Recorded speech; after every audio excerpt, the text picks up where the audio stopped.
नमस्कार। Arms online class में आपका स्वागत है। हमारे जो लेसन चल रहा था वो चल रहा था मृदा, जिसमें हमने पहले जो मृदा के बारे में जानकारी है वो प्राप्त है वो की थी।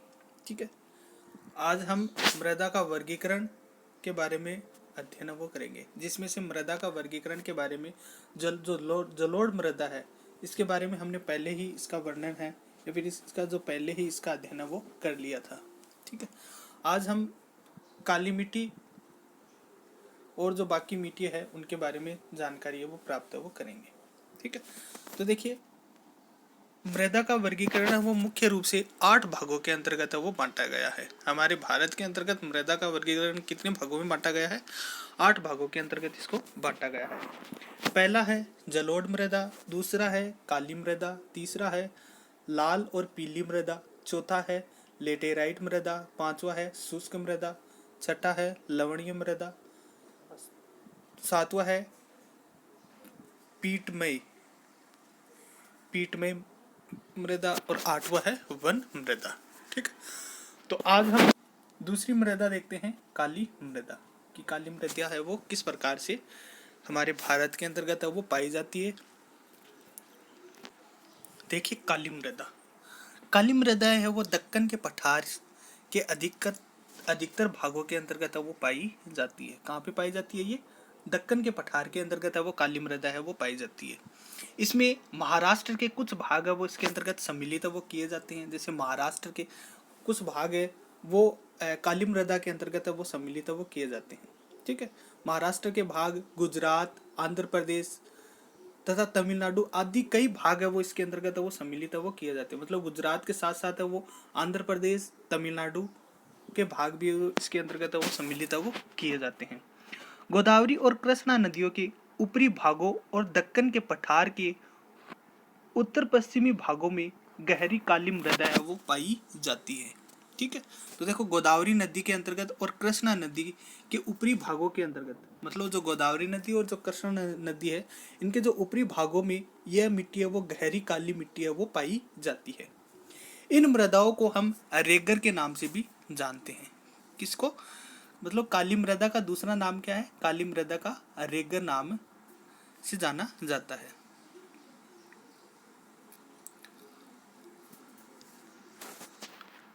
रेगर के नाम से जानते हैं तथा कपास वाली मिट्टी भी इसको कहा जाता है। ठीक है, काली मृदा को हम रेगर के नाम से जानते हैं और इसको हम कपास वाली मिट्टी के नाम से भी जाना जाता है।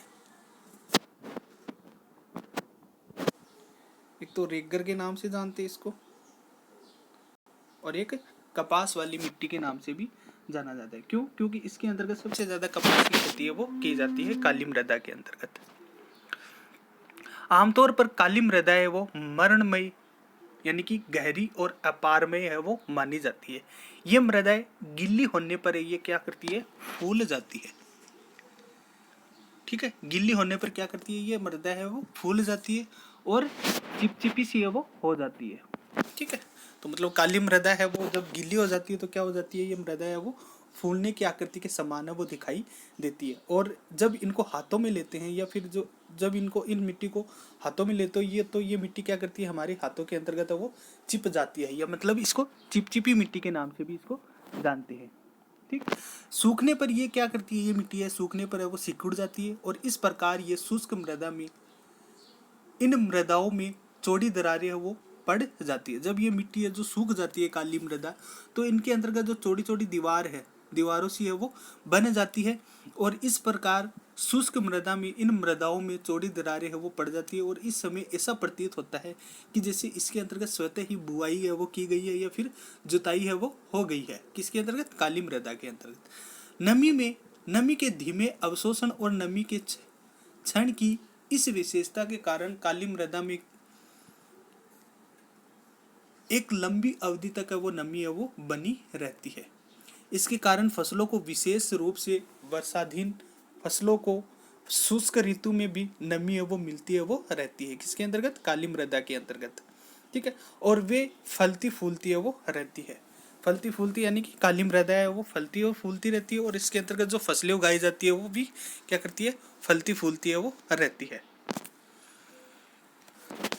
रासायनिक दृष्टि से काली मृदा में चूना, लोहा, मैग्नीशियम तथा एल्यूमिनियम के तत्व है वो काफी मात्रा के अंतर्गत वो पाई जाती है। ठीक है, अगर रासायनिक दृष्टि से देखा जाए तो इन काली मृदाओं के अंतर्गत चूने की मात्रा, लोहे की मात्रा, मैग्नीशियम तथा एल्यूमिनियम के तत्व वो काफी भरपूर मात्रा के अंतर्गत वो मिलते हैं या फिर पाए जाते हैं।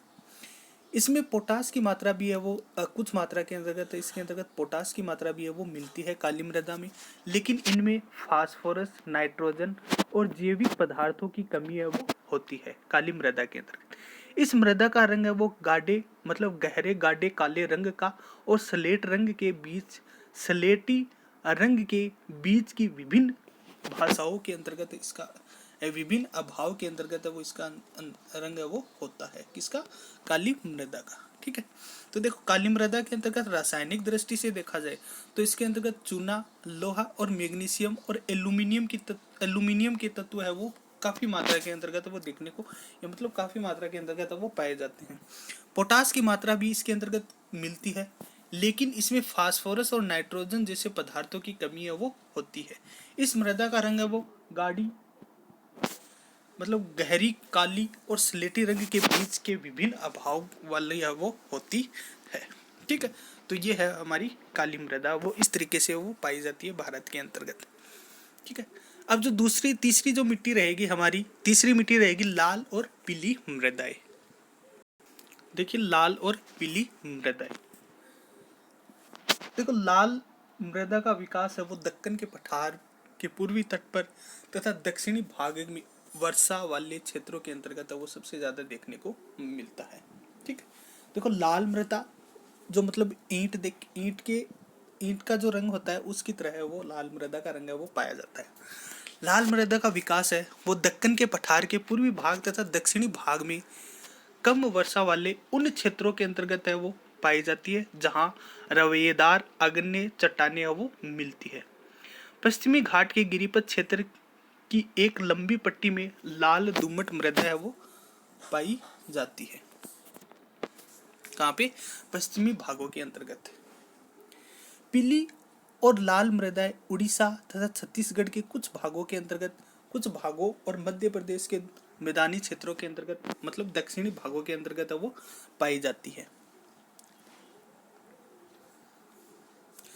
इस मृदा का लाल रंग रवेदार तथा कायांतरी चट्टानों के लोहे के व्यापक विसरण के कारण है वो मिलता है, किसका? लाल मिट्टी का रंग। जलयोजित होने के कारण यह पीली है वो दिखाई है वो देने लग जाती है। देखो लाल मृदा का लाल रंग है वो रवेदार तथा कायांतरी चट्टानों के लोहे के व्यापक विसरण के कारण है वो होता है। और जब इस मिट्टी के अंतर्गत जल योजित होने के कारण मतलब जब यह मिट्टी नमी पा लेती है तो यह मिट्टी है वो पीली दिखाई है वो देने लग जाती है। महीन कणों वाली लाल और पीली मृदा है वो सामान्यतः उस प्रकार की है वो होती है। इसके विपरीत मोटे कणों वाली उच्च भूरियों की मृदा है वो अनुवर्तित होती है और इसमें सामान्यतः नाइट्रोजन, फास्फोरस और हुमस की कमी है वो पाई जाती है। और नाइट्रोजन, फास्फोरस और हुमस की कमी कमी होने के कारण ही इस मिट्टी का रंग है वो लाल और पीली है वो दिखाई है वो देने लगती है। ठीक है, तो ये इस तरीके से लाल पीली मृदा है वो पाई जाती है। नेक्स्ट दो मिट्टी है हमारी चौथी प्रकार की लेटेराइट मृदा। ठीक है, तो लेटेराइट एक लैटिन भाषा के शब्द से बना है। किस भाषा से? लैटिन भाषा के शब्द लैटिन भाषा के शब्द लेटर से लेटेराइट शब्द की उत्पत्ति है वो हुई है। किससे? लेटर से मतलब लेटराइट एक लैटिन शब्द लेटर से है वो बना है जिसका शाब्दिक अर्थ होता है ईंट। इसका शाब्दिक अर्थ क्या होता है? शाब्दिक अर्थ होता है लेटेराइट का शाब्दिक अर्थ होता है ईंट, या फिर लेटर का जो शाब्दिक अर्थ होता है वो क्या होता है? ईंट है वो माना जाता है। लेटेराइट मृदा है वो उच्च तापमान और भारी वर्षा के अंतर्गत वो विकसित है वो मानी जाती है। ये मृदाएं उष्णकटिबंधीय वर्षा के कारण हुई तीव्र नीलाक्षण मतलब नीलाक्षण का परिणाम है वो मानी जाती है। कौन सी? लेटेराइट मृदा को।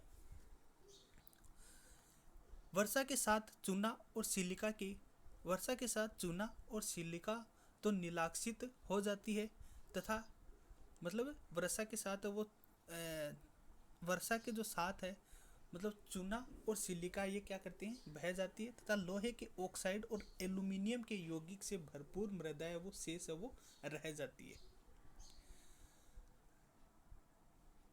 उच्च तापमान में आसानी से पनपने वाले जीवाणु हुमस की मात्रा को तेजी से नष्ट कर देती है। इन मृदाओं में जैव पदार्थ नाइट्रोजन, फास्फोरस और कैल्शियम की कमी है वो होती है तथा लोहा, ऑक्साइड और पोटास की अधिकता है वो पाई जाती है। किसके अंतर्गत? लेटेराइट मृदा के अंतर्गत लोहे की मात्रा और पोटास की मात्रा है वो सबसे ज़्यादा है वो देखने को मिलती है। परिणाम स्वरूप लेटेराइट मृदा कृषि के लिए पर्याप्त उपजाऊ है वो नहीं है वो मानी जाती है। मतलब ये जो लेटेराइट मृदा है वो कृषि के लिए उपजाऊ है वो नहीं मानी जाती है, क्योंकि फसलों के लिए उपजाऊ बनाने के लिए इन मृदाओं के अंतर्गत वो खाद या उर्वरकों की सहायता है वो पड़ती है, तब जाके ये इस मिट्टी के अंतर्गत वो फसलें है वो पैदा है वो की जाती है। ठीक है, तो देखो लेटेराइट मृदा के अंतर्गत जो फसलें पैदा करने के लिए आपको इस मृदा के अंतर्गत खाद की आवश्यकताएं होती है, और जब इस मृदा के अंतर्गत जब आप खाद डालते हो तो इसमें खेती है वो आसानी से की जाती है। जैसे तमिलनाडु, आंध्र प्रदेश और केरल में काजू जैसे वृक्षों वाली फसलों की खेती के लिए लाल लेटेराइट मृदा है वो सबसे ज़्यादा अधिक पाई जाती है या फिर इसकी आवश्यकता है वो होती है। तमिलनाडु, आंध्र प्रदेश और केरल में कांजू जैसे वृक्षों की वाली फसलों की खेती के लिए लाल और लेटेराइट मतलब लाल प्लस लेटेराइट मृदा है वो अधिक उपयुक्त है वो मानी जाती है। मकान बनाने के लिए लेटेराइट मृदाओं का प्रयोग है वो किया जाता है, मतलब जिससे ईंट है वो बनाई जाती है। किसके अंतर्गत किया जाता है इसका सबसे ज़्यादा उपयोग? मकान के अंतर्गत। मकान बनाने के लिए लेटेराइट मृदा का उपयोग वो ईंट बनाने के लिए वो किया जाता है। इन मृदाओं का विकास मुख्य रूप से प्रायद्वीपीय पठार के ऊंचे भागों या फिर ऊंचे क्षेत्रों के अंतर्गत है वो मिलता है। ऊंचे क्षेत्रों के अंतर्गत ये लेटेराइट मृदा है वो पाई जाती है। लेटेराइट मृदा है वो सामान्यतः केरल, तमिलनाडु, मध्य प्रदेश, उड़ीसा और असम पहाड़ी क्षेत्रों के अंतर्गत वो देखने को मिलती है। तो कहाँ पे मिलती है? लेटेराइट मृदा है वो मुख्य रूप से कर्नाटक, केरल, तमिलनाडु, मध्य प्रदेश तथा उड़ीसा और असम के पहाड़ी क्षेत्रों के अंतर्गत वो लेटेराइट मृदा है वो सबसे ज़्यादा देखने को मिलती है। ठीक है, तो इस प्रकार से लेटेराइट मृदा है वो पाई जाती है। नेक्स्ट जो मिट्टी हमारी पांचवी वो है शुष्क मृदा।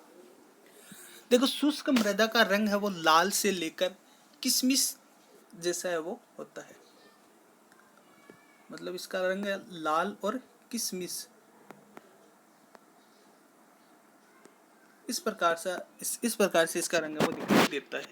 यह सामान्यतः संरचना से बलुई और प्रकृति से लवणीय है वो प्राप्त है वो होती है। कुछ क्षेत्रों की मृदा में नमक की मात्रा है वो इतनी अधिक होती है कि इनमें पानी को वाष्पीकृत करके नमक वो प्राप्त वो किया जाता है। ठीक है, मतलब कई मृदा है वो इस तरह की होती है जिसके अंतर्गत लवण की मात्रा है वो अधिक होती है, और उस लवण में जब शुष्क जलवायु मतलब उस लवण के अंतर्गत जब पानी को वाष्पीकृत करके या जो पानी मिला दिया जाता है तो उसको वाष्पीकृत करके नमक वो तैयार वो किया जाता है। शुष्क जलवायु, उच्च तापमान और तीव्रता से वाष्पीकरण के कारण इन मृदाओं में नमी और हुमस की मात्रा है वो सबसे ज्यादा है वो पाई जाती है। तो शुष्क मृदा के अंतर्गत नमी है वो सबसे ज्यादा देखने को मिलती है, और हुमस हुमस है वो सबसे ज्यादा देखने को मिलती है, या फिर इसके अंतर्गत जो कमी है वो होती है। इनमें नाइट्रोजन अपर्याप्त और फास्फोरस सामान्यतः मात्रा के अंतर्गत है वो मिलते हैं। नाइट्रोजन और फास्फोरस सामान्य रूप से देखने को मिलते हैं। नीचे की ओर चूने की मात्रा के बढ़ते जाने के कारण निचले स्तर में कंकड़ों की परत है वो पाई जाती है। मृदा के तली संस्तर में कंकड़ों की परत के बनने के कारण पानी और रिसाव सीमित है वो हो जाता है, मतलब पानी का जो रिसाव है वो कम है वो हो जाता है। इसलिए सिंचाई किए जाने पर इन मृदाओं में पौधे की सतत वृद्धि के लिए नमी व सदा है उपलब्ध वो रहती है। ये मृदाएं विशिष्ट शुष्क स्थलाकृतियों वाले पश्चिमी राजस्थान के अंतर्गत सबसे ज्यादा देखने को मिलती है। मतलब जो शुष्क मृदा है वो सबसे ज्यादा कहाँ पे देखने को मिलती है? पश्चिमी राजस्थान के अंतर्गत सबसे ज्यादा देखने को मिलती है। ये मृदाएं विशिष्ट शुष्क स्थलाकृति वाले पश्चिमी राजस्थान में सबसे ज्यादा देखने को मिलती है, या सबसे ज्यादा ये वो पाई जाती है। ये मृदाएं अनवरत है क्योंकि इसमें हुमस और जैव पदार्थों की सबसे ज्यादा कमी है वो मिलती है शुष्क मृदा के अंतर्गत। ठीक है, तो ये इस प्रकार से शुष्क मृदा है वो पाई जाती है। अब है लवणीय मृदा। ऐसी मृदा को ऊसर मृदा के नाम से भी जानते हैं। लवणीय मृदा को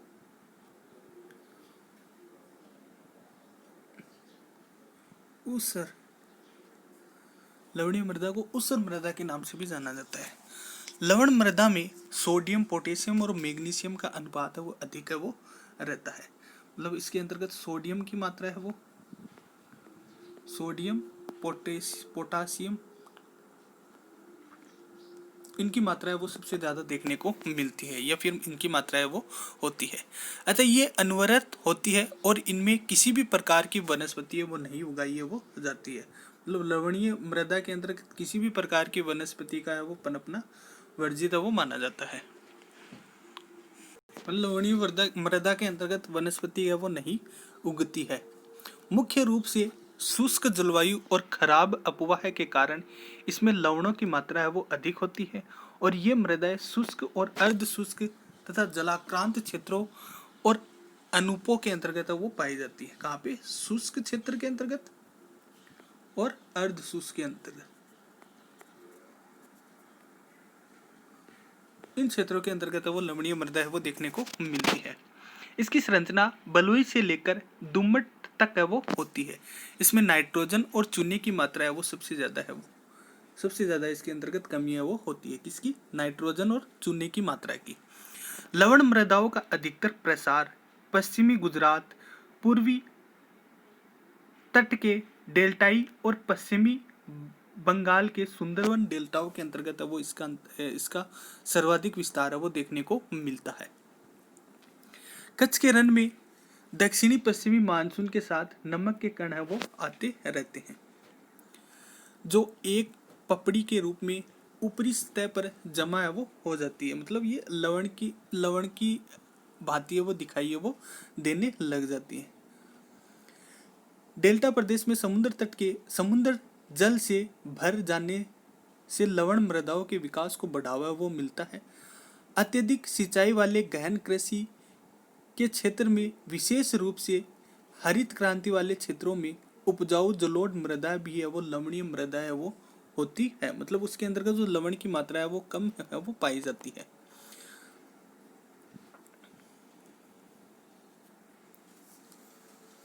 अत्यधिक सिंचाई वाले गहन कृषि के क्षेत्रों में, विशेष रूप से हरित क्रांति वाले क्षेत्रों में उपजाऊ जलोढ़ मृदा भी लवणीय हो जाती है। शुष्क जलवायु वाली दशाओं में अत्यधिक सिंचाई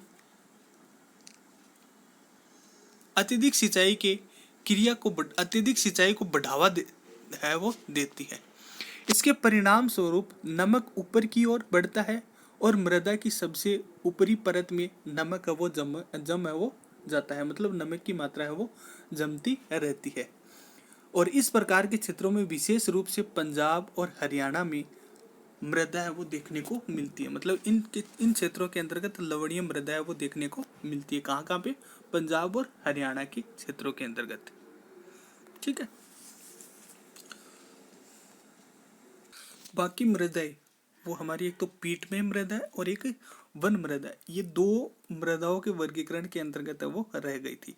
इसको हम नेक्स्ट क्लास के अंतर्गत है वो देखेंगे।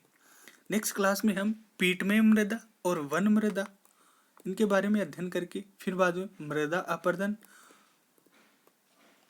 अपरदन और मृदा अवसरण और मृदा संरक्षण इनके बारे में जानकारी है वो प्राप्त है वो करेंगे। ठीक है।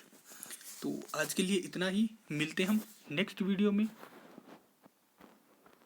नए टॉपिक के साथ। तब तक के लिए धन्यवाद।